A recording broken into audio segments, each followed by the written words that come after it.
is Robert. I'm 81 years old, and there's something you should know before I'm gone. I've been thinking about this for weeks now, months maybe, sitting in this chair, looking out the window at the street I've lived on for 40 years, and wondering if I should just let it go, take it with me, but I can't. I tried. God knows I tried. But it sits in my chest like a weight, and every time I close my eyes, I see his face, my son's face. And I know I have to say this out loud, while I still can. I don't know who you are. I don't know why you're listening to this. Maybe you stumbled across it by accident. Maybe you were looking for something else. It doesn't matter. I'm not here to teach you anything. I'm not here to give you advice or tell you how to live your life. I'm just here because I'm running out of time.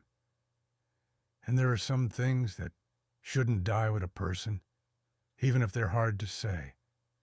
I grew up in a small town in Nebraska. Cornfields, as far as you could see. My father worked at the grain elevator. My mother was a school teacher. We didn't have much, but we had enough. I was the oldest of 3 boys.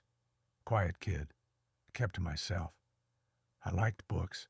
I liked being alone. My father used to say I thought too much, that I needed to get outside more, be more like my brothers. I tried, but I was never very good at being anyone other than who I was. I met my wife, Linda, when I was 22. She was working at the library in town. I'd see her there every Saturday, shelving books, her hair pulled back in a ponytail. I was too nervous to talk to her for months. Finally, one day, she came up to me and said, "You know, you've been checking out the same book 3 times. Either you're not very good at reading, or you're stalling." I married her a year later. We had our son, Thomas, in 1968. He was born in the middle of summer, July. It was so hot that year, the air felt like it was shimmering. I remember holding him for the first time in the hospital. He was so small. His eyes were closed, and his little fists were clenched. And I thought I would do anything to protect him, anything to make sure he had a good life. I meant that. I really did. Thomas was a good kid, gentle, sensitive. He loved animals. He'd bring home stray cats, injured birds, anything he found that needed help. Linda used to laugh and say our house was turning into a zoo. But Thomas didn't care. He just wanted to take care of things. He was like that with people too, always thinking about other people's feelings, always worried he'd hurt someone. He got that from his mother.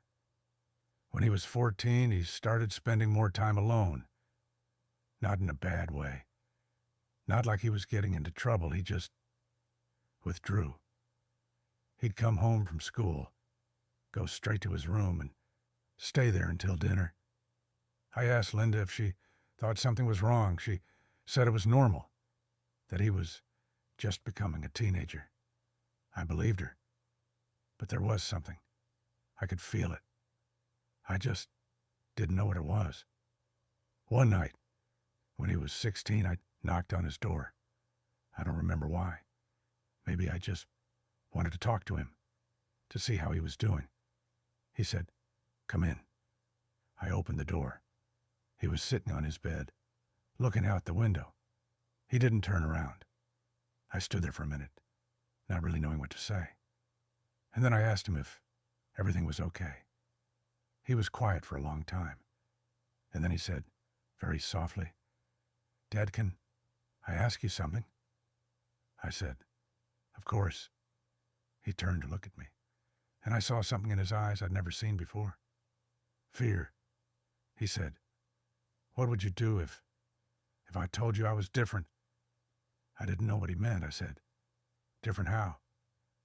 He looked down at his hands and he said, "Never mind. Forget it." I should have pressed him. I should have sat down on that bed and asked him what he meant, what he was trying to tell me. But I didn't. I said, "Okay, well, let me know if you need anything." And I left. I didn't think about that conversation again for a long time. Not until it was too late. Thomas graduated high school in 1986. He got a scholarship to a college in Colorado, photography. He'd been taking pictures since he was a kid, always had a camera with him. He'd take photos of everything, trees, buildings, people. I didn't understand it. I thought it was a hobby, not a career. But Linda said we should let him follow his passion. So he did. He left for college in August. I remember the day we dropped him off.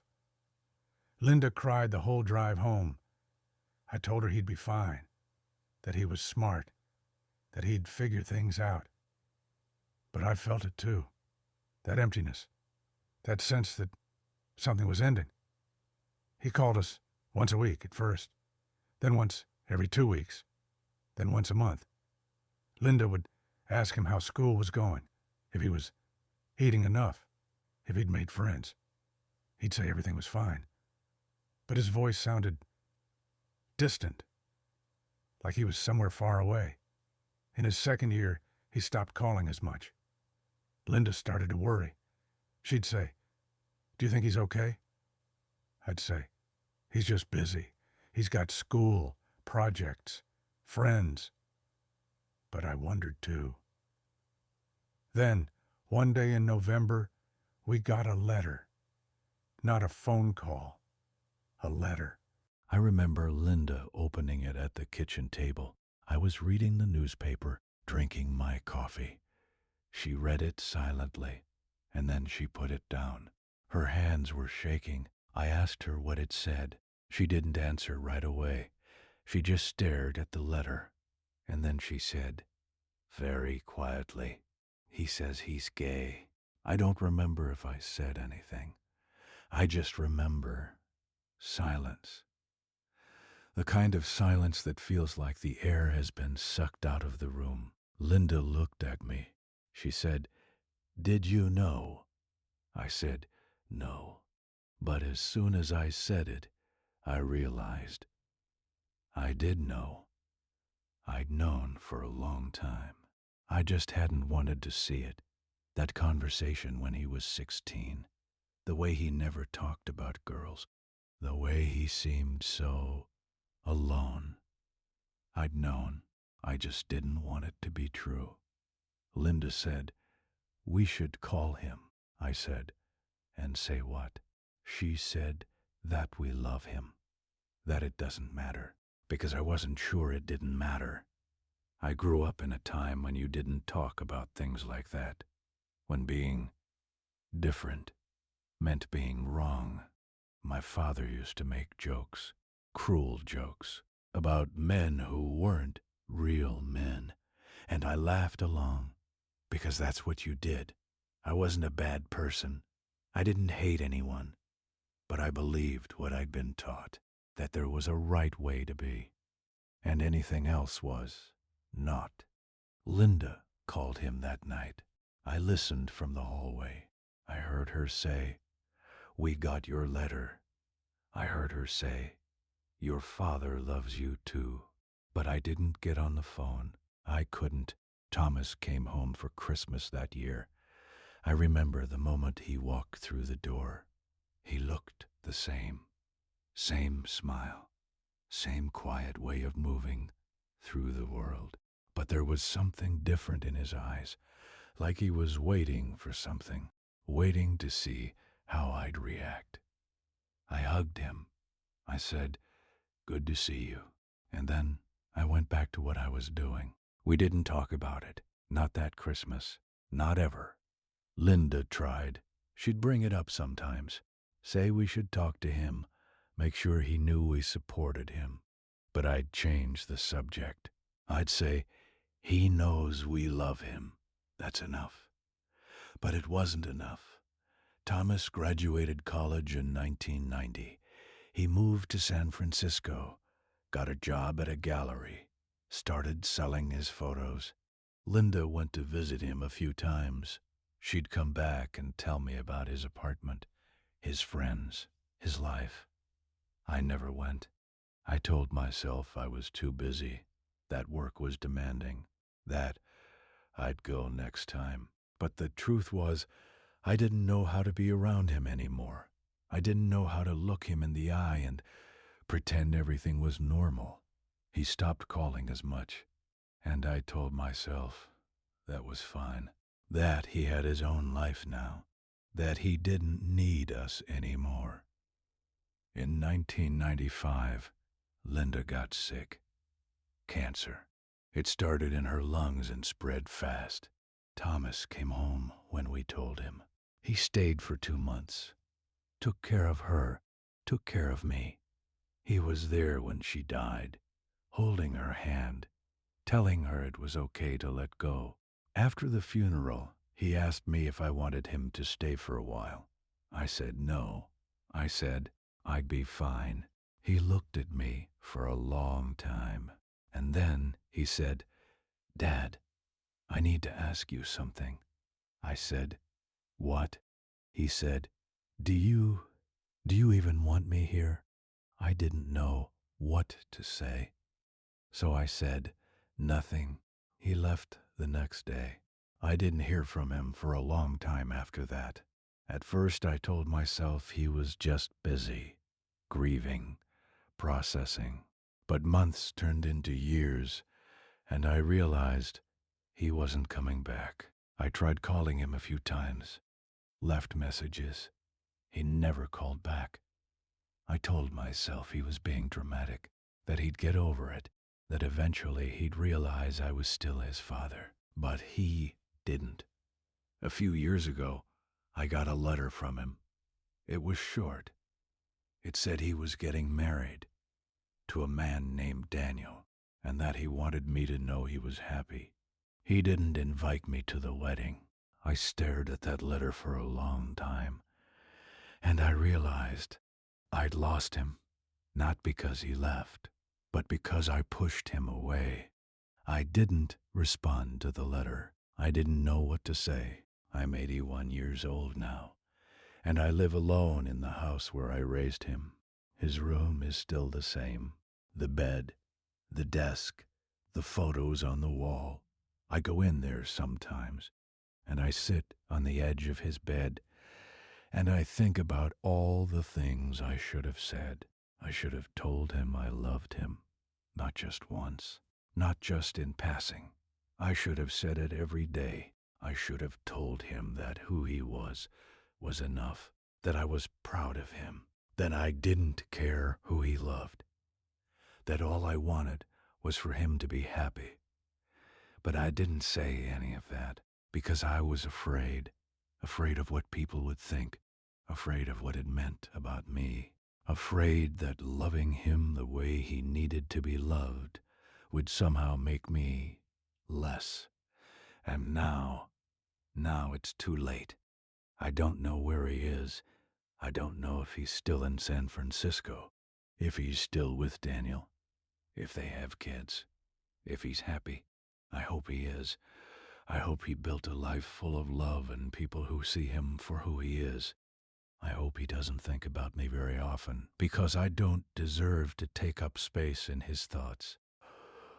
But I think about him every day. I think about the little boy who used to bring home stray cats, the teenager who sat by the window, trying to find the courage to tell me who he was, the young man who stood in this house after his mother died and asked me if I even wanted him here.